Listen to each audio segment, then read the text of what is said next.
The introduction, very short, was just a plethora of just double strokes Right. on the snare. Snares are off at this moment. So Just to make timbales sounding. yeah, timbali sounding. That was the idea, and then just be melodic around the kit. Let's see what you can do, and just make a formal. Now, intro. was that an improvisation or technically improvisation, but it was rehearsed. Okay. Like I had a time where I wanted to release Okay. to start the groove, and then it's that kind of thing. So like I had a time where I wanted to release it and start something else. Right. So I knew exactly where. So I did that, be melodic around the kit, split between my hands and my foot. If you guys saw that, that's basically what I was doing. And then started with the Latin groove that I did in the beginning. So snares on. Snares are still off. Oh, yeah, still so off. Still Wow. with the timbales. And if you watch it, it's you're hitting the stick with your right stick, and it's naturally making a double stroke. Yes. So you try to make a rhythm with it, and that's basically the idea behind it. Isaiah Skill was the one who Originally did it. but I expanded on it. And so the foundation, again, the carpet was Latin at that time. So I did lots of Latin stuff, made up. How many minutes are we in now? Probably not even within the first minute yet. Oh, yeah. nice. So I did that, made a Latin foundation thing, created some licks, and then after that I transitioned same tempo with a beat. What was the tempo? Like Fast, huh? one, yeah. So Yeah. So it was like that, and then but it was just straight like we're gonna do a rock beat on top of it, and then make it as complicated as you can. But of course, establishing the groove first. So I established the groove first. This is probably a minute in now. Snares are on. So in other words, that groove got permutated into whatever it was. Well, I think because it was the same time signature, same tempo. You just transitioned into a new genre, rock. So I did that. Snares were on at the time, and then transitioned to the ride. Play some bell licks for a bit. What was the hand technique when you were doing the ride? Was it more of like a double stroke, a paradiddle, an inverted paradiddle? That's a good question. I actually never all I know is that the bell was trying to hit 2 and 4, and then just try to make something out of it. Yeah, between the 2 and 4. Between the two, yeah. Like it's gonna come in at 2 and 4. Yeah. But if I can put some little notes in between 2 and 4, it's there. That was the general idea. Regardless of no hand technique really. I mean, it wasn't rudimental. I think it was. I just didn't know what rudiments it was. Nice. Yeah, because I mean, at this time, I already had a foundation of how to play a groove properly. Yeah. You know, I knew where to place the ghost notes. I knew where to hit the snare on 2 and 4. Right. So that basically just went into my head without knowing the rudiments. LR. That was just feel at that point. Look at this. The reason why I'm asking that is because there are drummers who don't know how it feels because in their head, they're actually playing hand techniques. And then there are drummers who knows, like you, who knows it's a hand technique. I just don't really care what kind of hand technique it is because it feels right. Yeah, it feels right for the moment.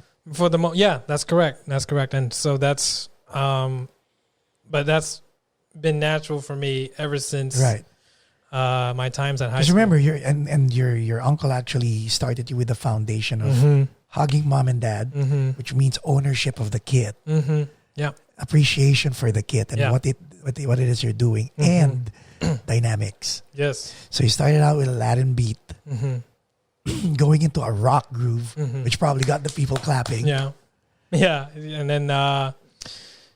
and then actually rolled in to, let's see. That's when after that moment was actually the time where I started displacing.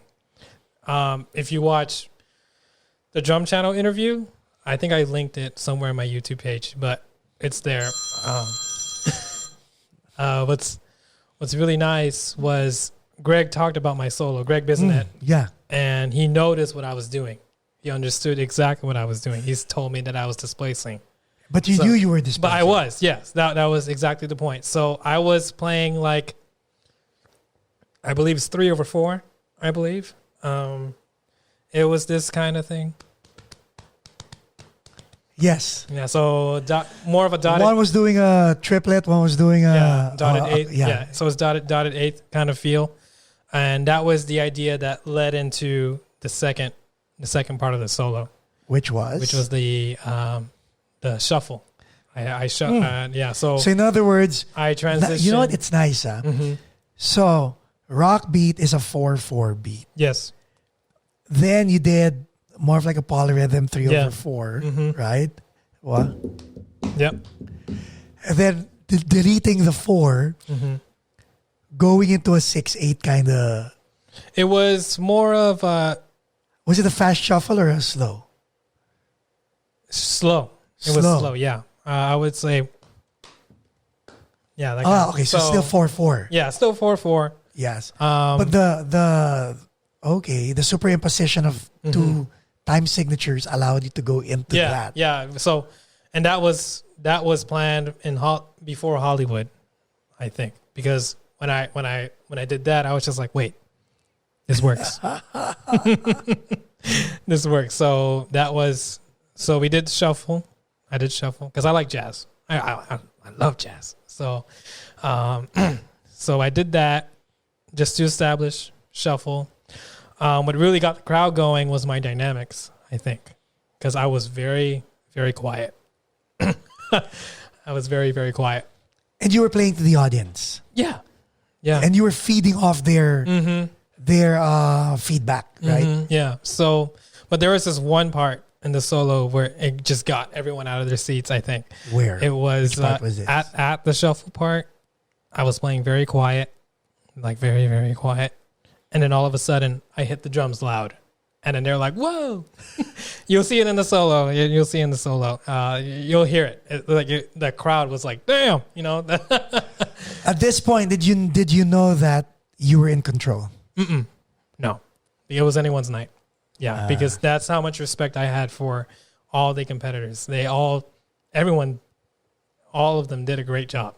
Everyone. So after the shuffle, where did we go? We did the shuffle thing, and then I did the dotted notes, the dotted eights.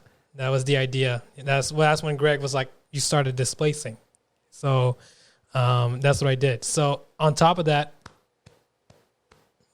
that was the 4/4. Yeah. And then the dotted notes was nice. Same tempo. People don't know that. This is why people like to rag on my solo, because they don't really understand what was going on. Greg absolutely knew what was going on. That's a Peter Erskine, by the way. Huh? Yeah, it is. And so, but he told me exactly what was going on. I was doing dotted eights. Yes, you were on top of 4/4. Yeah. So, I did that, and then I even took it a step further, just to drive the groove a little bit. I made the dotted eights be the kicks. So that was like, whoa, what is this guy doing? Like that. That's how they know. Wait, you really inverted the top to the bottom to the top? No, not really. Well, I mean, I was playing a 4/4 groove. Yeah.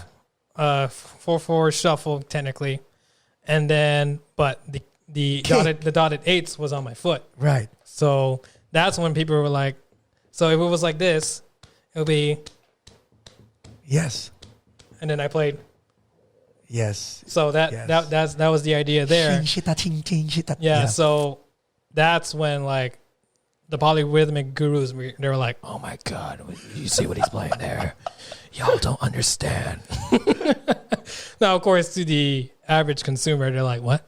Yes, he's not in 4 anymore." Yes. But like the drum gurus, they're like, "Oh, So yes. So that was the idea, just to of course, not only to show my rhythmic prowess, but also to like really drive the groove forward, because I wanted it to go somewhere before I transitioned. And you know what? To people who are listening, don't get lost. the reason why I wanted you to dissect your solo, and remember, we're still at the part where you're doing another superimposition, but this time your dotted eights are on the feet. The reason why I wanted you to go over this is because when you did the rock beat, that wasn't for the judges. No. That was for the audience. That was for the audience, yeah. This, when you superimpose two times signatures to create a polyrhythm, that's not for the audience. No. Those are for the judges. That was my assessment, my approach when it came and I don't know if you were aware of this, but bottom line is you need to know who your audience are. And you did. Yeah. You're aware that there's a crowd, the masses watching it. Yeah. And this is a competition, which meant there are judges who actually would understand what you are doing.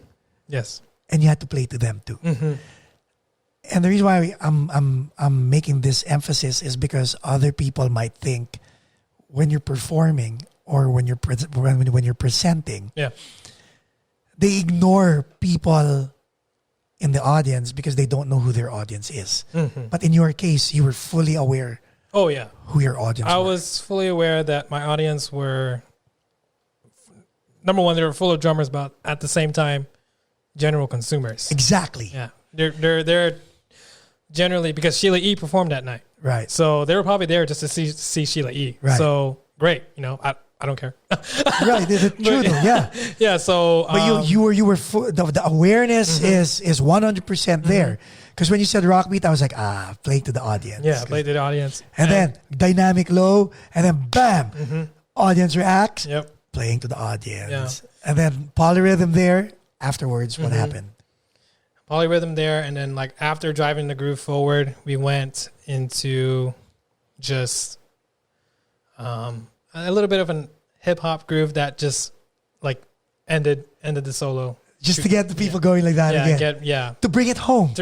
Yeah. For the judges and the audience, the general consumers, right? Exactly, yeah. So, but that was the time where I had to show my chops. So, so I did that. But of course, established the groove first. And then after that, we reached the end where I'm just doing whatever I can just to yo, look at me, that kind of thing. Yes. So just try to make it work. And when I started that groove, that hip hop groove, that was the 4-minute mark. Oh, so I had a minute. So when Guy hit me, tapped me on the shoulder, I knew I had a lot of time.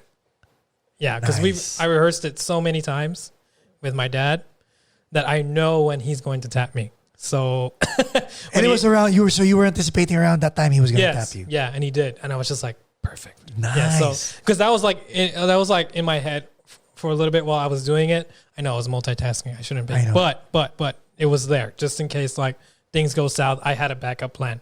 So there was situational awareness at play. Yeah. You were in the moment, but also at the same time, there's this notion in the back of my head: if he doesn't hit you, just be aware. So, but he hit me at the exact moment. I'm just like, we're good. We're in business. And so I ended my solo perfectly, I would say.